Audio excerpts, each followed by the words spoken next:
Good morning, everybody. Lee Brower here, and welcome to this week's edition of Meaningful Monday. I am grateful to be here. I am glad to be here. Tough week. Tough week.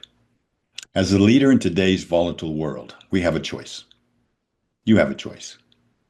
Be the compass or be just another passenger.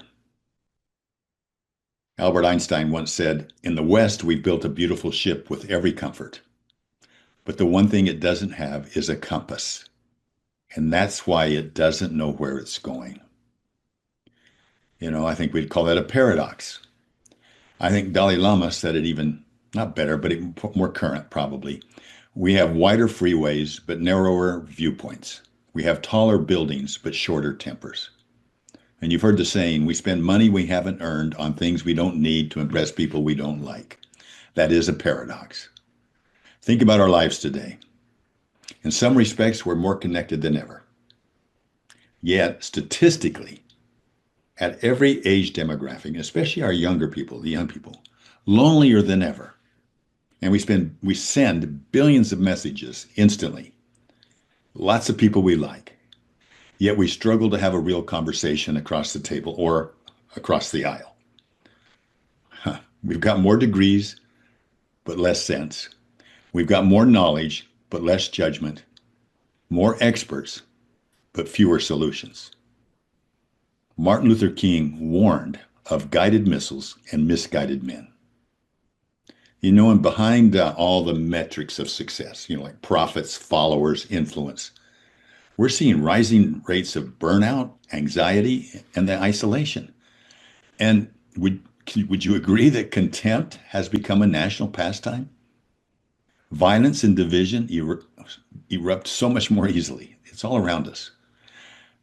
We've cleaned up our air, but polluted our souls. We've split the atom, but not our prejudices. We can reach Mars, but can't look our neighbor in the eye with empathy. So how do we break the cycle? One of the things that I'm seeing really is we hear so much about the upcoming generations. I'm seeing a rising generation, ones that are people that are starting to pause. They can reset, they can play again. And I think there's a formula there. It starts with policy, not platforms. It starts with pause. Press pause, press reset, and then let's press play again, but do it intentionally. It's what I call moving from red R to green R. So red R is our automatic reactive response, that quick comment, that snarky post, the judgment we'll regret. Green R is the grateful, curious pause. It's that space between stimulus and response where we choose. We don't react. We choose empathy, respect, gratitude, and clarity. So let's take a breath before firing off that comment. Let's choose curiosity instead of contempt. Pause. Choose a different tone, a different word, a different empathy. Reconnect at a human level. There's a tool that I use called Feel, Felt, Found.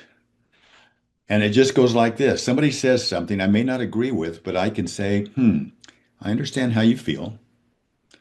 I may have felt the same way at some time, or I've known others that would have felt the same time, or if I were in your shoes, I imagine I would have felt the same way.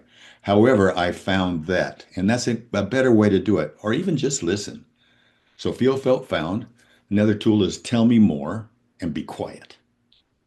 And just kind of tell me more, let them talk. And as they talk, they kind of talk themselves out of it. They're not defending themselves, so they're actually moving themselves closer. Or help me understand is another three great words.